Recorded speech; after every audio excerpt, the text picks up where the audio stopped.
Hello everyone, it's the Historical Gamer once again, and today we're returning to Strategic Command, World War II, World at War, our Allied Let's Play. This is, I think, part 6 of the series. We're into April of 1940. The Germans have begun their invasion of France early. Holland has held out. I think we're into turn 2 of the invasion of Holland. They're under attack, but they're going to fall next turn. You can see this headquarter unit only has 1 hit point left. The Dutch are also being attacked, the Belgians are also being attacked, and they'll probably fall. There's an army in Brussels down to level 8. There's a fortification unit just to the east, but the Germans to the north and south of Brussels means they'll probably end up taking the capital. We did launch a heavy counterattack against this German armored unit here that could prevent a formal or full-fledged breakout of German forces into France and in toward Paris for another turn or so. But we also lost heavy casualties in those attacks, which might actually make us easier for the Germans to destroy in the following turn as a result. I'm hoping that they don't break through this turn because, again, the casualties that we've inflicted on them could slow them down, but if they do, we'll have to figure out how to manage that. Meanwhile, the front in China is largely stabilized. We've actually been a pretty aggressive or offensive-minded approach in China, which has resulted in a very stagnated situation there, although the Japanese do have an advantage with superior equipment. We're researching to try and remedy that, but we'll see how that all works. Chinese forces in southern China are suffering some attrition damage. Winston Churchill is joining the government as the prime minister. Many of the supply convoys from our colonies and allies pass through the Mediterranean or precariously close to continental Europe. Due to the vital nature of these supplies and the rapid advance of Axis forces through Western Europe, the majority of these routes are now under extreme threat. It is urgently recommended to reroute these convoys as soon as possible. Would you like to reroute the convoys? While the Admiralty confirms that rerouting the convoys will result in reduced overall tonnage, it is still expected to be far more favorable than to continue the convoys within easy range of the enemy, where our losses have the potential to be much greater. Routes currently cross the Mediterranean now would circumvent the Cape of Good Hope and arrive in Liverpool, while routes from the Pacific and North America would shift upward near Iceland and through the North Atlantic. Okay, yeah, let's reroute the convoys. The German occupation of Denmark presents us with a problem, as if the Germans are given the opportunity to use Iceland as a naval base, then our convoys could become extremely vulnerable to attack. It is therefore strongly recommended that we send an expedition to Iceland to prevent its use by the enemy. The mission, codenamed Operation Fork, will cost 25 MPPs. It will not consist of any significant troop numbers, as only a small number of Royal Marines are available. So while this expedition could not prevent a properly organized enemy invasion, it will be sufficient to strength to secure Iceland. I mean, there's really no reason not to do it. Saying, yes, we'll place Iceland under our control, though with no troops in it. Reykjavik would then be put to good use as a naval and air base to assist us in the Battle of the Atlantic, and in January 1942, we'll have the opportunity to deploy a unit of maritime bombers here. Yeah, of course, let's do that. UK launches Operation Fork. Red Army Headquarters. Following our conflict with Finland, it has become apparent that our soldiers are under-equipped for winter warfare as a result of the Soviet losses they suffered. Given that the war with the Axis powers is ultimately inevitable, it would be useful for us to take advantage of our experience to better prepare the Red Army for winter warfare. If we set this process in motion, we could provide winter clothing and equipment to our forces for just 50 MPP. So the notes say the Red Army did learn lessons in the Winter War, so it was able to better survive the winter campaign of the Great Patriotic War, but it was only through investing in the Army's equipment that this was the case. This is strongly recommended to say yes, as it'll give you a big advantage against German forces in the first winter of the war. So yeah, obviously we'll do that. British Royal Marines occupy Iceland. Iceland prepares for war. German security forces finally track down and defeat Hubel's Polish resistance. UK develops level 1 advanced tanks. Science progress in long-range aircraft. USA develops logistics level 1. And there's our income. So that's the turn. We're going to move in and see what the Germans actually do here and how well we fare as everything kind of starts. So we get the calculate supply screen. And away we go. Oh, that's interesting. The Germans actually reinforced the armor unit to the south of Brussels rather than moving or attacking with it, which means that they won't be able to attack from that hex against Brussels. So that might give us a lot better chance of surviving in Belgium. You can see there the Italian Navy just sank a submarine of ours, or a battleship of ours, unfortunately. We've got a British battle cruiser here off the coast of Italy, also in some serious damage, and we're suffering some damage in the Adriatic Sea. So a little bit perhaps getting punished for advancing our fleet so aggressively against the Italians. That might be a big mistake from a national morale and a naval perspective, but we'll see how things shake out there. You can see that Italian battleships kind of falling back toward the bases on the northern Adriatic. But I really think we got a little overambitious or a little overextended. You can see heavy German air attacks here. They just knocked out the unit in The Hague. They're now bombing the city of Brussels here. We have a few interceptors that are able to do some damage against some raids, but we don't have enough fighters here. So eventually they do overwhelm our Air Force's defenses and get some free shots in there. There goes the battle cruiser. I think that was the Hood. So we lost a French battleship and a British battle cruiser. Meanwhile, Japanese bombers here hitting some garrison troops unit in China. The Germans are attacking. Interesting. They're attacking the fortification unit to the east of Brussels. They're not actually attacking Brussels itself. Our defenders are doing a little bit of damage against the Germans here, slowing them down a little bit. So we'll see if they continue attacking next turn or spend it to reinforce. Meanwhile, they're probably too busy to actually take Brussels itself, so Belgium might survive another turn, hopefully. Oh, well, they're going to attack with infantry now here, and they're moving some different units around. That airborne unit just attacked Brussels, so I may have spoken too soon. They haven't moved any troops into Brussels yet, though. The south of Italy, the Italians are attacking. Japanese, after moving a bunch of units around, are now also attacking our forces, although nothing that looks like any kind of breakthrough or any serious damage this turn. So again, the Chinese front appears to be more of a quagmire than anything, which is something this game gets better, I think, than War in the Pacific. So it's interesting sometimes how some abstracted games like Strategic Command can actually give you, in some cases, a more true-to-life reflection of the conflict that existed in World War II. Japanese moving a lot of strategic units around as well, but also kind of continuing the pressure with some attacks. The Netherlands surrenders, so the German gets a bunch of money from that. Brussels did hold out there. They weren't able to move in there. They're adjusting their Norwegian convoy routes to make them less vulnerable to us. We've been raiding them for a little bit, but that'll shift to a new route. Also, the Germans have some diplomatic success in Spain, moving them more toward the Axis. And I think that I was going to about do it for the turn. Yep, okay, so that's going to do it for the turn. So we'll move some troops into Brussels here, hopefully, and not lose the city. If we take a look at what happened here, we lost the French battleship Provence, we lost Winkelmann HQ, we lost the Hood battlecruiser, the 1st Belgian Corps, the 1st French Army. The naval losses were the biggest. Netherlands surrenders. Germany is amending its Norwegian convoys. Iceland is joining the Allies. A new fighter unit for the British. A new armor unit for the French, which will be really useful because the French heavy tanks are actually very good, so we'll see if that's reflected in game or not. The Germans actually look like they might have level 1 tanks there, which will give them an advantage, which is unfortunate because the French actually had superior tanks. Meanwhile, I need to kind of decide what I want to do against the Germans here. Do I want to move British units into Brussels and get them probably destroyed, or do I want to move them back toward the Channel and evacuate so that the Germans can't easily invade England when France inevitably and eventually falls? I don't really want to move a French corps into Brussels because they'll just die right away and then may still result in the British and French getting broken through in open field fighting. That unit there is building fortifications along the coast.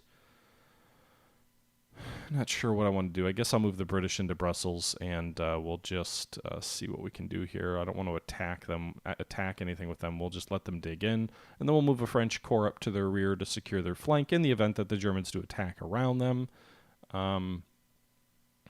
Maybe they'll hold for another turn. We'll see. Although I doubt it. Without that fortification to the east of them, the Germans could attack 5 or 6 times. Meanwhile, we're going to go ahead and reinforce some headquarters units here. And then once we do a few of those, I think we should probably jump into our research and development. I'm not worried about R&D for the French because they're not going to survive long enough for that to matter, but I do need to worry about R&D for the British and the other allied units. That's really the key thing in this early war period, is making sure you get ahead in technology, because Germany will eventually get very good at researching its money into technology as well. So we need to take these early days where we're losing heavy units but not actually losing the war to full advantage here. So we'll go ahead and invest in the economy. The British are going to go ahead and spend some money on, I think we'll do spying and intelligence maybe? Or do we want to do level 2 advanced tanks? Spying lets you steal technology from other countries, so I guess we can do another one into that. That brings us close to our max research for the British, 1900 versus 2000. The Americans have 249 MPP, so in terms of what we're going to invest there, I think we're going to do spying and intelligence there as well. We don't have enough for 2 investments, just the 1. The Russians don't really have enough for anything. I mean, maybe logistics. Logistics is important for them. So I would think that would matter for them anyway, but I think we'll actually maybe just save the money this turn. The Chinese, we're going to invest in the infantry weapons here to try and get them to level 1 to get to parity with the Japanese. That's the most important thing we can do there. And the Indians don't have enough money to invest in anything right now anyway, so we're going to go ahead and hold off with that. First, which probably smart, reinforce these fighters here.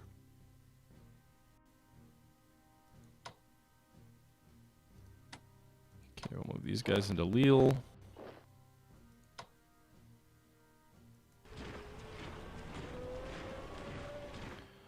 All right, so let's see. This is a French battleship going toe-to-toe with an Italian battleship, so we did some damage there. We'll try and get our ship... can't pull it back. I was trying to get the battleship out of the way, but Italian destroyers or light cruisers there are in the way. That's probably going to prevent us from finishing that enemy ship off. Also, it is now in port too, which is going to make that more difficult to finish off as well. I really need to get some submarines up there, but I'm having some trouble. So it looks like sailing into the Adriatic may have been a massively bad decision.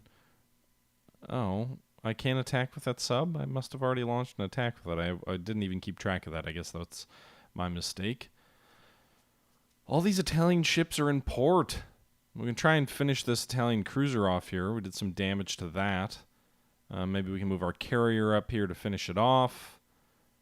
Looks like there's some interceptors offshore, so they're going to do some damage to our air wing there. But we did finish off the Italian cruiser. At least we destroyed 1 unit of the Italian Navy. We've already lost 2 battleships fighting the Italian Navy here, and they're definitely getting the upper hand here. We'll try and see if we can reduce this enemy destroyer a bit as well, attacking it with our light cruiser there.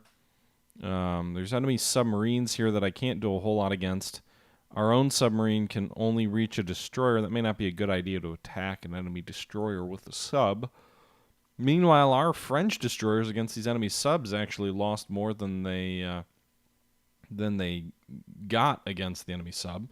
Trying to use this carrier against the enemy submarines in the area. But again, more enemy interceptors. They've got so many fighters in the area. These are German fighters based out of Italy already in just 1940s, so that's making things a little more difficult. We'll move this light cruiser back a little bit. I can't get the battleship close enough or the heavy cruiser close enough, unfortunately. I think the only thing I can get in range is that goddamn sub. Try and bombard the port and destroy the enemy subs here in port, but we just took damage from shell fire from the port. I don't know. Like, the only thing I can do is get this sub over here, this French sub over here, and just take massive casualties trying to attack a destroyer with a submarine in an ill-advised venture.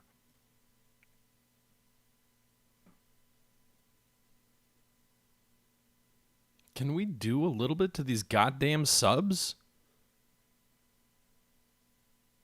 Alright, so the Mediterranean fleet got chewed up pretty good. We'll try and advance here to the border of Libya. I'm not going to advance into Libya, but at least to the border of Libya.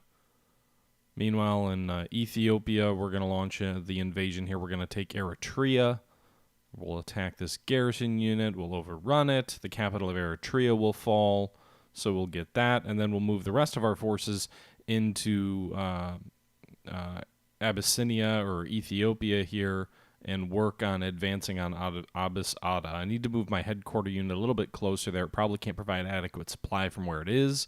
And then we'll move these garrison units in from the flank. We've spotted an enemy headquarter unit and an Italian corps, as well as a garrison. We'll move one of these garrisons from Central Africa north as well, just in case the troops near Mogadishu pose a threat. But we have the troops at Abbasada surrounded. They do draw supplies from Abbasada, so that does mean that we can't necessarily cut them off per se. But nonetheless, I think we're in good shape to win here in the next 2 or 3 turns. Meanwhile, in Egypt, I think we'll kind of move some of these troops forward to the border to threaten the Italian army in Egypt with defeat. We'll move some fighters forward, the bombers forward, the anti-aircraft. We'll move up to Alexandria. Actually, we'll move the bombers back to Cairo just to make sure there's no chance of like a rebellion or anything against our forces there. We have some additional forces moving into the Mediterranean here. Another battleship here that we're moving in, a destroyer. Although I don't know if I want to put another British destroyer at risk.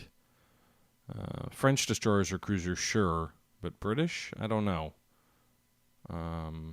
Again, I don't mind losing the French warships because we're going to lose them anyway when the French surrender. But I don't want to get the Royal Navy destroyed to an unrepairable perspective. And we've already lost quite a bit of damage in the Mediterranean as is.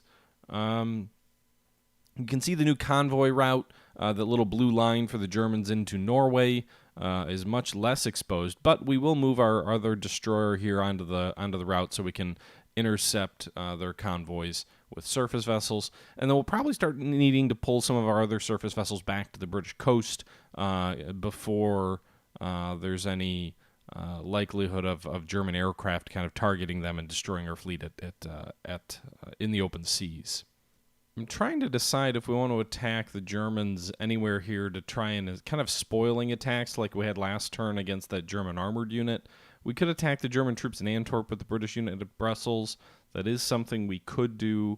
Most of the other units look like they won't be able to accomplish much, though, and I'm just trying to decide if it makes more sense to just kind of defend rather than attack, because the Germans are so much better than us that maybe an attack where we take more losses but compel them to reinforce is actually a better approach. I don't know. Meanwhile, we're realigning our Soviet forces here behind this river. I think what we'll do for our defensive position, stay behind this river all the way up to here, and then up toward Vitebsk, we can take this other river here in toward Riga, so that all but like 2 or 3 of our hexes of our forces are actually behind rivers, which I'm going to assume, and I'm not 100% sure if that's true, but I'm going to assume is a better defensive position than defending in the open field. The one negative thing with this approach, though, is because of the way the river bends, our frontage is much greater, and we need more units to hold that position. So we may have to shore things up. Additionally, the Germans get a big advantage in the first turn or two when they're attacking to represent the surprise of Operation Barbarossa. So we will leave some garrison units forward at like Brest-Litovsk and Przemysl at these different fortification complexes to attempt to blunt the German advance so they can't just run right up to our line deep in Russia. They'll have to spend at least a couple of attacks for some of their units attacking these fortifications, and then maybe that'll slow down their overall advance toward the actual front lines itself. I wish the straits weren't closed, by the way. The Soviets could move ships through the Turkish Straits, couldn't they? It's not a wartime experience. Meanwhile, let's move over to China, I guess. Ooh, there's that.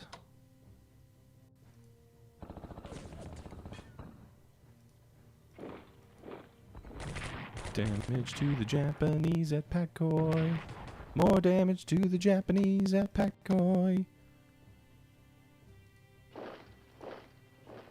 Oh. Alright.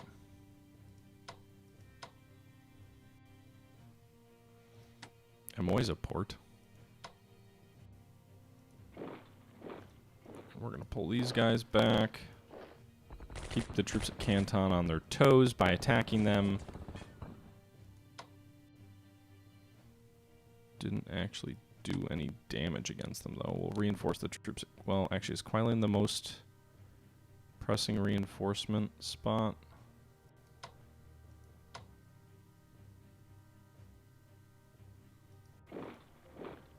Enemy contact! Probably the army at Pao Tao.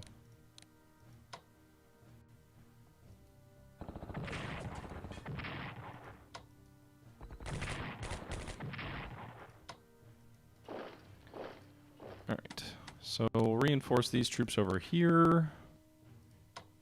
Keep these guys in forts. Move these guys north to attack these troops.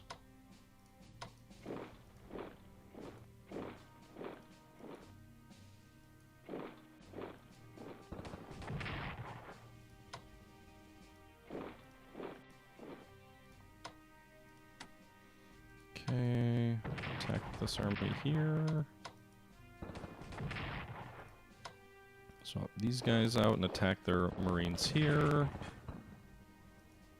Alright, so a little bit of a counterattack here on the Chinese front. These soldiers finished building their fortifications.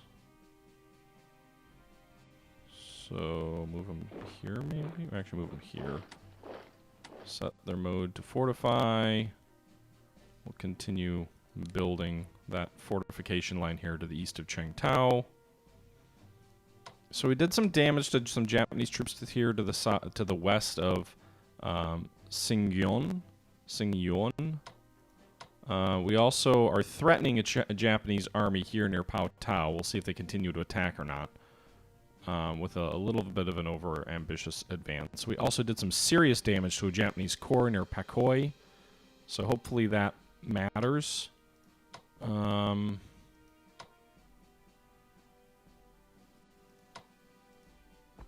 attack a Japanese army here to the east of Changsha.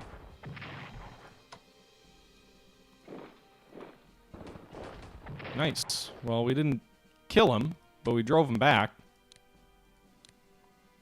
to the east of Changsha. Did serious damage to this Japanese army and drove it back as well. We may be being a little bit too aggressive in China. Certainly possible. But we are also, on the flip side, doing a fair bit of damage to some of these Japanese units here. There's these multiple units here that have suffered very heavy casualties that presumably will force the Japanese to kind of reconsider if they want to continue attacking or if they need to take a turn or two to reinforce their troops. We also have a few troops that are threatening to surround some Japanese units. Could even prompt them to fall back a bit, although I doubt it. Meanwhile, India is still sitting out the war. Feels like that was a mistake not to force them into the war early. But that's probably going to do it for this turn. I think... is there anything else? I don't know if... I'm going to move these bombers up to Glasgow to make sure the Germans can't attack them. They'll be out of range. We also have a sub here that I kind of forgot about that I think we'll probably move to the Mediterranean here to support our attack against the Italian fleet. Subs are one of the few things that I think will be useful in attacking enemy ships at port. We have a couple of corps in South Africa that we definitely want to get moved. I just don't have any money to do anything with them at the moment, so I can't get them out of there. As we move back to Europe, I think the Mediterranean's done, the Italian front is done, the fleets have all moved and gotten shot to pieces. We almost destroyed one Italian battleship. We did destroy one Italian cruiser, but I mean, we lost 2 battleships or battle cruisers, so that's pretty impactful. I'm a little bit worried about that and what that'll do to the game. But that's probably going to do it for this turn, and I think this is probably too long of a video to do another turn on this video. So it'll do it for the turn, it'll do it for the episode. In our next video, we will be moving into June of 1940. I do apologize, there were a couple of moments in here where things got a little bit staticky. There was some weird feedback or whatever on my microphone that was causing that. I tried to fix it and minimize it as much as I could, but it ended up being what it is. With that being said, that's going to do it for this episode. Until next time, this is the Historical Gamer saying thank you as always for tuning in, and until next time, I'm out.